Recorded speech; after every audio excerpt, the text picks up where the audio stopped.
Welcome to Ansarkari. So today we'll be discussing about the newspaper for 18th of November, and as you can see in front of you the Collegium system, and this topic is almost being repeated every day. So the recent development is that Supreme Court has agreed to accept the plea to review the Collegium system, and the petitioners they are seeking the revival of NJAC. So NJAC was approved by the parliament by the union government, and but later in 2015 it was struck down by the Supreme Court. And according to the petitioners, the collegium system is synonym for nepotism and favoritism. So although this is an extreme expression, but let's see what is the take of Supreme Court on it. Now, when we look at the timeline, in 1993, you can see the Supreme Court Collegium comes into existence. Then in 2014, Parliament amends the Constitution and it enacts the NJAC Act to substitute the collegium system. What happens in collegium system is the judiciary is itself appointing the judges, and there is no role of government except from approving the recommendations made by the judiciary. And if the same recommendation is forwarded by the court to the government, then government has to approve that. It has no other option, no other alternative except from delaying that. But under the NJC, the government is going to have an equal role in judicial appointments. So that will lead to political interference also. And as we say, or as we know, that India has an independent judiciary system.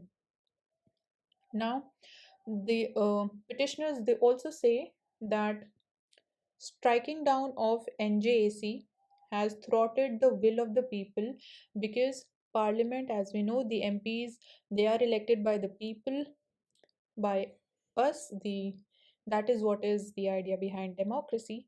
So after the parliament approved the NJAC, the Supreme Court struck it down. So this is indirectly thwarting the will of the people of the country. And in 2015, the NJAC was struck down by the Supreme Court.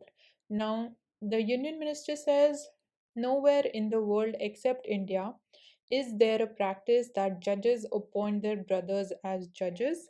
This is happening under the collegium system, but the Supreme Court says that the procedure that is followed under the collegium system, that is like it has the elements of enough checks and balances, so we cannot call it an absolute nepotism or favoritism. Coming to the next topic, that is the center it seeks review of the Supreme Court order freeing the Rajiv case convicts. So we know this topic has also been in news for a long time, and the convicts they have been released prematurely. There were six convicts who were serving the life imprisonment for the assassination of the former Prime Minister of India, Rajiv Gandhi, in 1991, and center said that the convicts they had not made the union a respondent in the Supreme Court despite being a necessary and proper party in the litigation. So, this is a procedural lapse, and it has led to the violation of the principle of natural justice and hence the miscarriage of justice. So, let's move forward. What are the developments that we need to discuss? Okay, so here you can see the fishermen issue. So this is an issue between India and Sri Lanka. The Sri Lankan Navy has arrested 14 fishermen from the Tamil Nadu's coast, and they were trespassing into the territorial waters of Sri Lanka. Now open atlas and find out the location of Karaikol port, and also search about what is the international maritime boundary line, where is Park Bay located. So this becomes important for PT. Also find out the location, where is the Mulla Periyar Dam located, which state owns it, and also go through the dam safety bill, the provisions and its features. So, next topic is about semiconductors, and India has the opportunity to play a significant role in increasing its share in the semiconductors. So, China plus one strategy, this can come in PT. So, it is concerned with the semiconductors industry, and we hope that India becomes a important, a crucial part of the global value chains as far as semiconductors is concerned. And currently, China solely accounts for almost 75% of the share of the entire industry globally, which is huge. It is a kind of monopoly, and it enjoys the monopoly in this sector for over 2 decades now. So, a long time. And looking at some facts which can be used in mains. So electronics and semiconductor sector, it captured 66% of the FDI that came in India in the last 3 years. So 66% of the FDI came into the electronics and semiconductor sector. And then you have another important fact for PT, that is India Semiconductor Mission. What are its features? Find out more features. So basically the aim of this mission is to promote the growth of semiconductors and electronics manufacturing, as the name is self explanatory. Then we have topic related to science, so precision medicine and what are the rare genetic disease. So precision medicine for treating the rare genetic diseases. So CTX is one of the rare genetic disease in which it is concerned with lipid storage and characterized by infantile onset of diarrhea. Then you have cataract and adult onset of progressive neurologic dysfunctions, and there is no cure for the disease CTX, and its progression can be slowed or stopped if detected early, but it is incurable. Coming to the exports, important for PTN means, and also it is important for you to know how the trend is going on as of now. So important topic for economy. Now we see that engineering goods, pharmaceuticals, chemicals, and employment intensive gems and jewelry, textiles, and handlooms, they have seen a decline in the exports, and the imports grew 5.7% year on year, expanding the country's trade deficit over 50% to almost $27 billion. And imports have now been moderating sequentially. It is like they are not growing continuously, but they are moderating. And we see a marginal dip in the petroleum imports. How they are, like, the reason behind they being moderating, that is imports are moderating, is dip in the petroleum imports. Then you have shrinking of non-oil, non-gold imports, and can also be construed as a sign of slackening domestic demand, which is not a good sign. So since imports of these goods is declining, we can say that the domestic demand is falling. So government has acknowledged that the exports have fallen because of the seasonal Deepavali effect. And coming to the foreign trade policy, this is an important topic for mains, and the FT policy has not been updated after 2015. So question has already been it has already been asked, which was about what should be the features of the future foreign trade policy. Now think about what should be the features. Then what are the challenges that we are facing?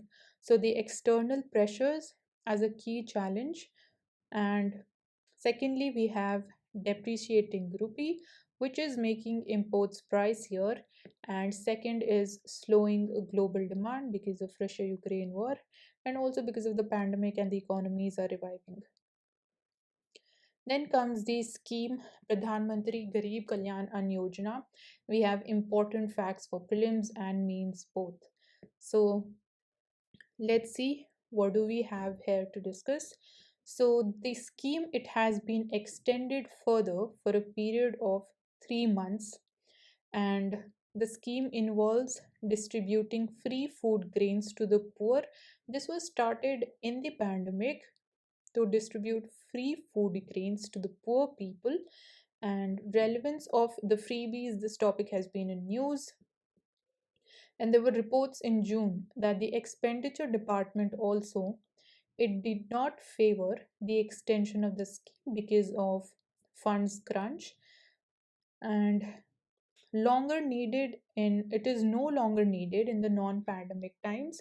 However, still it has been extended. Now, what is government's take, or what has been the reason that government has provided to extend the scheme? So government says it wanted to support the poor people, the vulnerable, which is estimated to be around 80 crores. So do you really think this is the right way of supporting the vulnerable people? You should rather come up with long lasting solutions, such as you need to work upon creating employment opportunities for them, spending more on education and healthcare instead of providing these kind of freebies when it is not required, because now we have like come back to normal times. The pandemic has faded, but obviously the impacts are there. However, that's my personal view that the scheme does not require an extension now. Then another reason was that we are still recovering from the COVID-19 impacts. That is fine. We will take few years to come back to the normal situation and revive completely out of it. So it does not mean that we are going to extend this scheme up to that time period. And also one of the reason is your political gains. So because of elections in different states, the center has extended the scheme, and an additional allocation of the food grains, that is rice and wheat, from the central pool at 5 kgs per person per month, free of cost, is being distributed under the scheme. So this can be asked in PT. And it also covers the direct benefit transfer beneficiaries. So now, since it has been extended by another 3 months, it would require an expenditure of rupees almost 45,000 crores, which is huge. And so far, an overall expenditure of approximately rupees 4 lakh crores, which is huge. And this is, we can say, revenue expenditure. So you must know the differentiation between revenue and capital expenditure. And the problem, that is the major problem, is the diversion of the food grains. So we need to ensure, and we need to take up this problem and ensure that the food grains are reaching the intended beneficiaries. Moving to the next topic, which is about EWS quota.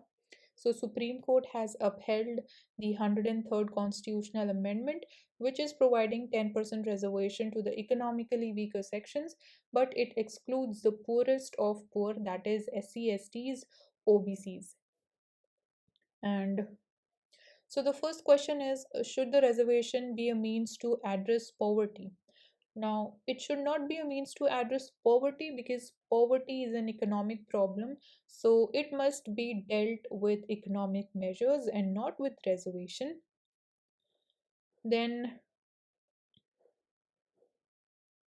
it is being said in the political context, it is politically debated that EWS quota is going to favor the forward caste. So it is a forward caste reservation. However, that is not the case, because it is available to the poor Muslims, it is available to poor Christians and poor religious minorities. Since the criteria is economic in nature, so the poor people who are like not taking reservation under SC, ST, and OBCs, they are eligible for EWS quota, given that they meet the given criterias of income and the assets. Also, since the socially and educationally backward reservation that is provided to the SC, STs, and OBCs, it requires that you need to prove the inadequate representation of the groups, but the EWS quota does not require that proof because it has not been amended, or there has been no amendment in the Article 16 clause 4. So you don't require the proof to show that they are inadequately represented. Now, bringing in the economic criteria in the constitution does not violate the basic structure of the constitution also, and it was held that economic criteria alone could not be used. So this was the stance earlier, but since things have changed, the requirements have changed, so the constitution has also changed. So this is not an issue now.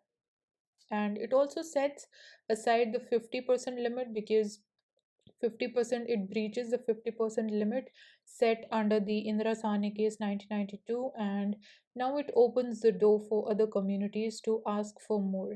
So this is going to be a big challenge. And Jharkhand recently passed a bill which raises the quota to 77%. It was almost reaching 100%. So Justice Dinesh Maheshwari, he said that 50% rule is in the context of social and educational backwardness, and it does not apply to reservation based on economic criteria. However, ultimately it is breaching the 50% rule. So that is to be seen. And also he said that it will increase more demands for reservation from different kinds of communities because firstly the we can say that Supreme Court has breached its own judgment of 1992 that 50% limit should not be breached. But since that has been breached now more communities will come forward and they will feel free to ask for more quota. Now, whether that is going to be permissible or not is to be seen in the future. And as a matter of law, the quota is not available to forward caste alone. So, this we have seen. Now, moving ahead. So, the topic of climate change. So, extreme climate is the new normal. This fact, you can see that India recorded extreme weather events in 241 of the 273 days from January 1 to September 30 this year, and this is 88% of the days. Of the first 9 months, they had an extreme weather, and the data has been provided by the Center for Science and Environment, which captures the climate change in India. So, what all includes the extreme climatic events? So, all these are mentioned over here. You need to pause the video and go through them because the definition of each and every extreme climate has been provided here. So, that includes lightning and storm, heavy rains, floods, landslides, heat waves, cold waves, snowfall, and cloudburst and cyclones. So these are all the definitions you can see. And when we look at this graph, the bar diagram, it shows the frequency of occurrence of these extreme climatic conditions. So you can see that the yellow color is showing for lightning and storm. So lightning and storm is having the highest frequency when we talk about India. Then next highest, the second highest is the bluish or the purplish color, that is heavy rain, flood, and landslides. So, highest is lightning and storm, then it is heavy rains, floods, and landslides. Then you have heat waves. After that, you can also see cold waves in green color. So, this is a kind of chronological order which can be asked in PT. So, talking about tea exports, so the CIS countries, including Russia, Ukraine, Kazakhstan, they remain the largest importers of Indian tea. Then look at the geography of the Havelock Islands. Open the atlas and look at the surroundings also. So, India has the evidence of terror financing through social media platforms. So, now regulation of social media becomes much more important because this has come to the fact to the forefront that terror financing is being conducted through social media platforms. And since we know the reach of social media, it can have adverse ramifications for the entire humankind. So it is observed that crowdfunding measures are being used for financing the terror activities, and India is hosting No Money for No Terror conference. Find out more about this. But Pakistan and Afghanistan are not participating, and there is weak control mechanisms when we talk about social media platforms. So whether they should be made self-regulatory, we should come up with a separate bill that is going to ensure the regulation, or do we need to set up a different body for the regulation? This remains a topic of debate. Then in PT, it can be asked what is Moscow format, and it deals with the situation in the Afghanistan. So resolving the issue that is going on in Afghanistan, and moving ahead. So one horned rhinoceros. So rhino horns are being trafficked with impunity. With impunity. So it's a form of transnational organized crime. And find out more about what is CITES, the Convention on International Trade in Endangered Species of Wild Fauna and Flora. Find out what is Worldwide Fund for Nature, Wildlife Justice Commission. These are the potential questions for PT. And although Vietnam is known to be the primary destination for the rhino horn, investigations indicate a substantial proportion of the horn entering Vietnam is sold to Chinese buyers. And also search about one horned rhinoceros found in India, their habitation, and their IUCN status. So at COP27, India opposes the draft text on agriculture. So rich countries, the rich nations, they do not want to change their lifestyle to reduce the emissions, and they're searching for cheaper solutions abroad. So are these cheaper alternate short-term solutions really going to help us come out of this climate change crisis? Or we are just shifting the burden on each other? That is the thing we can see is happening right now. The developed world is trying to shift the burden on the developing countries, and excessive historic cumulative emissions by the developed nation. So it is a kind of a key term, key statement, you can say. Excessive historic cumulative emissions by the developed countries. Then find out what is PETA, People for the Ethical Treatment of Animals. Then talking about the international affairs, UK has hiked the tax rates and it has cut the spending because, as we know, the economic situation that is going on in UK to improve the stability, growth, and the public services. A short update about the economic measures being taken there. So, the National Investment and Infrastructure Fund, potential question for PT, and the finance minister is asking it to guide the private capital into infrastructure. We have the PM Gati Shakti. This question has already been asked in mains. We have National Infrastructure Pipeline, National Infrastructure Corridors. So NIF has proposed setting up its first bilateral fund, an India Japan fund. So we are coming up with a fund with Japan. And this is it for today. If you have any doubt, you can mention that in the comment section. And do not forget to subscribe to Ansarkari and share the video as much as possible. And also do not forget to hit the like button. Thank you so much.